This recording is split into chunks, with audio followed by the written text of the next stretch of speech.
അങ്ങനെ അമ്മയ്ക്കും അങ്കിളിനും ആൻറ്റിക്കും നിങ്ങൾക്കൊക്കെ സമ്മതമാണെങ്കിൽ എനിക്ക് ഈ ബന്ധത്തിന് സമ്മതമാണ്.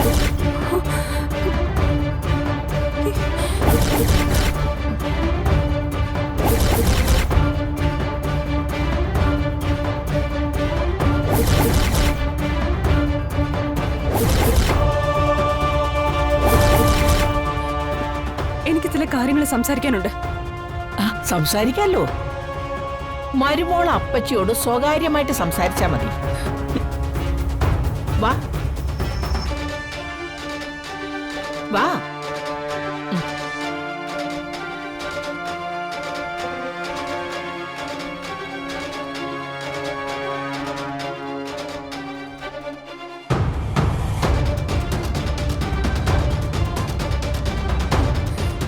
അപ്പച്ചി എന്ത് വൃത്തികെട്ട പണിയെ കാണിച്ചത്?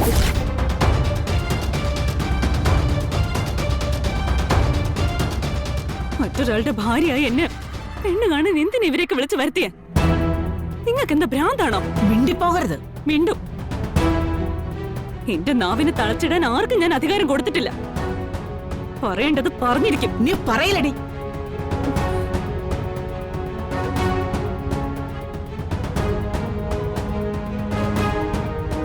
ഇത് നോക്ക്. ഇത് നോക്കിട്ട് നീ പറ.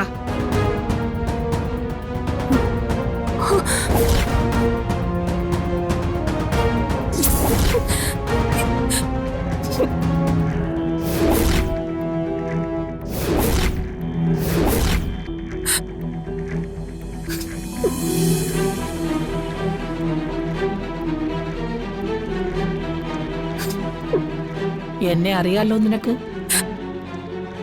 ഞാനൊന്ന് മൂളിയ ഇവനെ ഇവരങ്ങ് തീർക്കും. അയ്യോ വേണ്ട അപ്പച്ചി. മനോജ് പാവാ. മനോജിനൊന്നും ചെയ്യരുത്. ആ തെണ്ടി ഈ വീട്ടിലേക്ക് കടക്കുന്നത് തടയാൻ ഞാൻ ഗുണ്ടകളെ ഏർപ്പാടാക്കിയിട്ടുണ്ട്. ഇപ്പൊ നിന്റെ മനോജ് അവരുടെ കസ്റ്റഡിയിലാ. അപ്പച്ചി, അപ്പച്ചി എന്തിനാ എന്റെ മനോജിനെ ഉപദ്രവിക്കുന്നത്? നിന്റെ ഭർത്താവാണെന്ന് പറയുന്നവൻ ആദ്യം നിന്റെ ജീവിതം തകർത്തു. അവന്റെ സഹോദരിയായ ആ അഴിഞ്ഞാട്ടക്കാരി വന്ദനയില്ലേ, അവൾ ജഗന്റെ ജീവിതവും തകർത്തു. അങ്ങനെ ഒരു കുടുംബത്തിലെ രണ്ടുപേരൊരുമിച്ച് എന്റെ അനുജന്റെ കുടുംബം തകർക്കണ്ട. അത് ഞാൻ സമ്മതിക്കില്ല. ഇനി നിന്റെ ഭർത്താവ് മനോജ് ആയിരിക്കില്ല. ഞാൻ ക്ഷണിച്ചു വരുത്തിയ ഭാനുമതിയുടെ മകൻ നരേന്ദ്രനായിരിക്കും. ആ വിവാഹം ഞാൻ നടത്തിയിരിക്കും. ഈ ജന്മം അത് നടക്കാൻ പോകുന്നില്ല. മിണ്ടിപ്പോകരുത് നീ.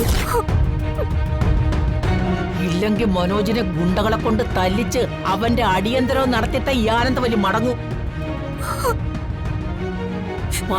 പറഞ്ഞത് ചെയ്യുന്നവളായി ഈ ആനന്ദവല്ലി. അതുകൊണ്ട് അപ്പച്ചു പറയുന്ന അതേപടി അനുസരിച്ച് നല്ല കുട്ടിയായിട്ട് നിൽക്കേ. അതാ എന്തുകൊണ്ട് നല്ലത്.